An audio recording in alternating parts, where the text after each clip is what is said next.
Don Mason's side of the alien ham story. Come on in here and we tell the Don Mason version. Because there's only 3 people that know the story. There's only 3 people that know the story. It's me, Don, and my mom who found the rotted meat, and she has passed away. So it's just us 2 that can tell this. So let's tell your side of the story and what you remember from the infamous alien ham night. Well, my friend Blade and me, we used to work at a grocery store. Blade, and in the beginning, when we would leave the grocery store at midnight, we'd want to take home some tasty treats or something and watch some cool shows and tasty treats. Drink us some 40s of something tasty and have us smoke some little tasty treats, and we'd have to have something to go along with that. So lots of tasty. Yeah. So we had to get a little. We ended up finding this big giant hunk of turkey ham, and we brought the turkey ham home, and we smoked a little and listened to some. What the heck did we listen to? We had Beavis and Butthead sitting up on top of the CD player, and they were jamming to some. This whole time period you're speaking of is a giant blur to me. I will not know what we were doing, but 2 Tickets to Paradise. I'm running a blank now. I've had too many. Maybe we were listening to Eddie Money, okay, but what happened? Anyway, what's going on with the ham situation? We've got this turkey ham sitting The there. ham situation. And he grabs just like a regular kitchen, not even a real sharp knife, just like a butter knife. No, butter knife? It was like a serrated like kitchen table knife. Okay. And he just starts cutting chunks off of it, and we're just eating these big chunks of turkey ham. And before you know it, he cuts this one piece and hands it to me, and I'm looking at it. It's in my hand, and it just perfectly resembles a freaking alien chest burster from freaking Aliens. And I picked that thing up, and it's got a freaking tail on it, and it looked too damn cool to even eat. So we're like, man, that's a freaking alien chest burster. We can't eat that. So he's looking around for a place to do something with it, and we're going to keep the damn thing. He grabs a shoebox full of football cards, moves them out of the way, throws the alien little chest burster turkey ham in it, closes it up, and then that's the end of it until about maybe a week later, when his mom walks in the bedroom and smells rotting meat, thinking it's a dead mouse or something. She looks everywhere, and she ends up finding a rotten piece of moldy freaking turkey ham. Well, I would like to know why. I wish. I don't know why we thought that was a good idea to save a rotting piece of ham. We had to, because it looked real. I mean, it looked like something you'd see from the freaking Alien movie. At the time, it was a good idea. I like it that you said that it looked too cool to eat. Yeah, it did. I always like to have a side business. Yeah, I mean, we've had we've heard of your side businesses in the wrestling business is in the toilet. Yes. You know, I know your site ain't so hot. If it was, global internet would have went out of business. Touche, Jim. Yeah, fuck yourself. I decided to open up a fireworks business. Fireworks business? Yeah. That's a really good idea, Jim. You know, 4th of July, everybody's out there. They're getting their fireworks, and I'm sure it will be just as successful as your haunted house and that's right, yeah. The turkey something where you guys were down in the basement. No, that was Doc's secret tenderizing technique. It died with him. Now that's sad. It's kind of like the song MacArthur Park. We'll never have that recipe again. I don't know nothing about that. I'd like to be some ZZ Top. I don't know what you just said. Okay, McCartney and Park. No, Was that Paul McCartney and Ray Parker Jr., that guy that did that Ghostbuster song? Who are you going to call? Ebony and Ivory. Now, hey, anyway, yeah, you nosy son of a bitch. I'm opening up a fireworks business. Oh, that's good. And our first day is tomorrow. We got Hollywood John ready. He's going to bed early, not drinking. Your first day is tomorrow. That's right. The fireworks business. That's right. I'll tell you why. Well, you do realize today, what's today? Today's the 6th of July. So you're opening it on the 7th of July. Good job. You know how to read a basic calendar. Seems like poor planning, Jim. I'm not going to lie to you. It seems like most people would be buying the fireworks before the 4th of July. No. I got the upper hand. Let me tell you why. You ever go out and have a good time on the 4th of July? Mm-hmm. You ever go out and have a good time with whatever you're doing and having a good time? Well, I like to make s'mores at the Reynolds Ranch. We like to get a fire pit.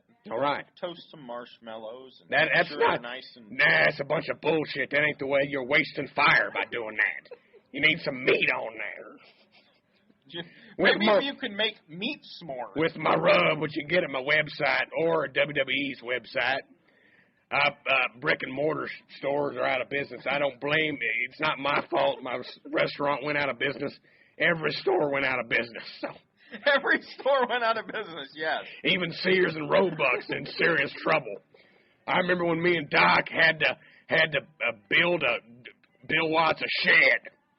We went to Sears and Roebuck and got some tools because you know they were built to last, just like Bill Watts UWF. Bill Watts UWF is it's long since out of business. If it still lives on, why do you think Vince wanted the footage? Anyway, the reason a poor plan, Jim. That's what I'm saying. This story is a stupid plan. When you go out and you made some s'mores on the 4th, when you woke up the next day, didn't you think to yourself, or maybe you had that snot-nosed brat of yours come to you and say, hey, Daddy, let's make some more s'mores again. And then you'd be like, no, RD Jr., we all ate the s'mores, and we don't do that again. We're not doing that again until next year. Well, what if you wanted to do it again? Well, you couldn't. What do you want to do? Shoot out fireworks again. You had a good time. But there's no fireworks stands in business. So your plan is to sell after the 4th of July because there is no fireworks stand, so you'll corner the market. That's right. Come down to Angry Jim's 5th of July fireworks stand, where we provide you for fireworks for the other 364 days of the year. Come on down and get a free rub with your purchase. Now, if you excuse me, I gotta go. I got a pallet of black cats I got to unload. Hollywood John went to bed so he could get to work on time. So I'd just like to say to all these people listening, to you, to Blade, who has mysteriously shut up and not said one fucking word during this, fuck you, Jim. Fuck yourself. I would like to say, have a nice year. Maybe I'll see you again next year. Oh, thank you, Jim. That's very and nice. And go shove it up your ass. Go fuck yourself. Oh, Jim. Well, you were talking about that little filly, Caitlin. She's not really. She's more of a draft horse than a filly. she's a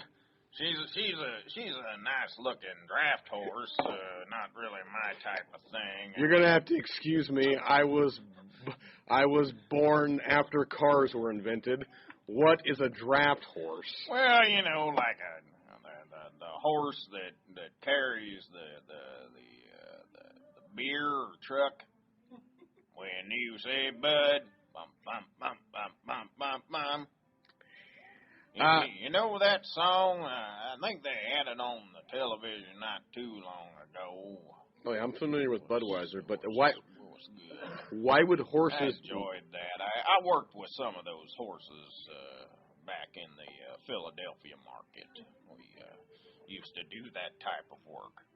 You were going to ask something about the horses. What was the station? K-Glue? You know what? I'm gonna write that down. Smartest thing you ever said.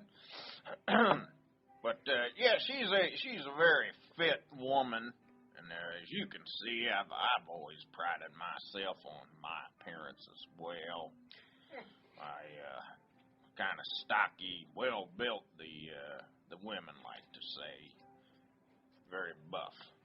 I guess that's what they say. That's the term they use now, is my understanding. Buff, you say? Did I ever tell you? That reminds me of the time. Did I ever tell you fellers about the time I worked the Venice Beach Market? Oh, yeah, it's so. Something tells me you were a more annoying person coming from Venice Beach than Hulk Hogan. Yeah, in my worst nightmare. I have gotten a tiny bit older. It was many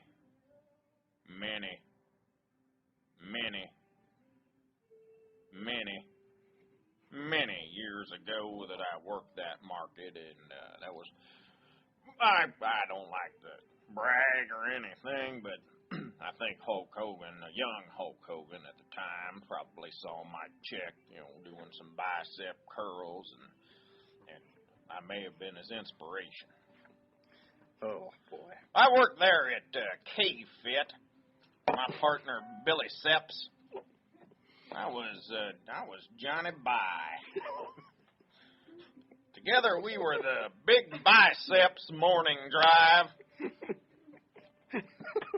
Fortunately, that did not last, as Billy took my name of Johnny Bye a bit differently than what it was meant. To be honest, though, I can't blame the guy. I used to be quite even more masculine than I am right now. Did you? Oh yeah, I like to show off my stuff going down the beach. Wear a tight tee-back, they call it a thong.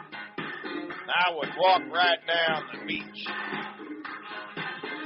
And I like to go to this song. It's Stret, Sheena Easton here on the Whacker.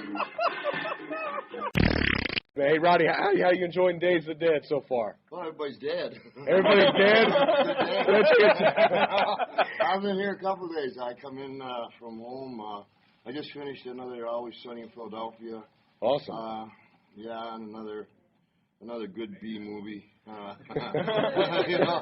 Working on another one with. Well, you were in Pro Wrestlers vs. Zombies recently with my. I'm not admitting that yet. Okay. Sam Hell or whatever the hell the name of that picture was. Sam from the Frog Town. We'll years I said it was my twin brother. We'll bleep that out of this show. No, hiding place has nothing on me. There's no depths I won't see. Oh, awesome. So what have you been doing? Oh, hey, trying to live, trying to keep my liver. They call this the Days of the Dead. I call this Days of the Dead Liver. Dead liver. Yeah. So I needed to make a new kilt, and I said, well, something bright. And I bought material like this, but it was real kilt material, but it wasn't tartan. And I wore it in like all the rest of them, well, a lot of them anyway, first one, red. And now it's official in the tartan book. It's called the Rowdy Roddy Piper tartan. And if you look it up in real tartans, it's a real tartan now. You do get you do get royalties for that, I hope. I don't know. It's pretty cool to have a tartan named after. There's only one guy in the clan, though. That's okay. Been on the road a long time. Hey. What's going on in the wrestling world? Not Roddy. I'm not gonna lie to you, Rod. Not much since the peak. Pat Gowan's leg off? I have no problem with that. Roddy, what's going on in the wrestling world? I'm sitting around and just trying to hope I can invent a time machine to get 1985 Roddy Piper back and show these motherfuckers how it's done, buddy. These guys, they're really good. I give them credit.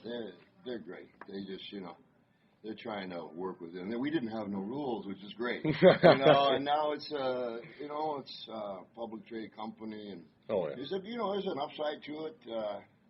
And it's where somebody would paint themselves half black or something.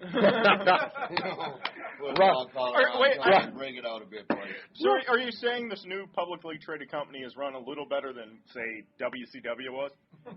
Oh, whoa. Joe's Bar and Grill is running.